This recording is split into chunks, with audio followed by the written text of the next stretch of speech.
Hello guys, তো welcome to another mini blog. আর তোমরা সবাই কেমন আছো অবশ্যই বলবে, আর তোমাদের রথ কেমন কাটলো এইটাও আমাকে অবশ্যই জানাবে।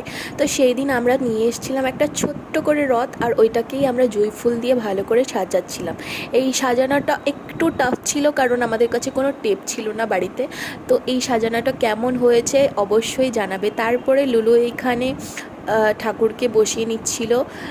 তো এইখানে আমরা ভোগে দিয়েছিলাম দুটো আম আর মালপোয়া। তারপরে আমরা সবাই বসে পড়লাম পুজো করতে। রথের দড়িটাও আমরা কিন্তু ফুল দিয়েই বানিয়েছিলাম। আর এত মিনি রথ টানতে আমাদের একটু তো কষ্ট হয়েছিল, বাট ঠাকুরের জন্য সব কিছু করতে পারি। সো যাই হোক, ভিতরে বসানোর জায়গা ছিল না, তাই রথের উপরেই আমরা প্রসাদটা বসিয়ে দিলাম।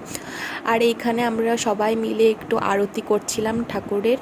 তারপরে আমরা রথটা টেনে নিলাম। তো এই ব্লগটা তোমাদের কেমন লাগলো অবশ্যই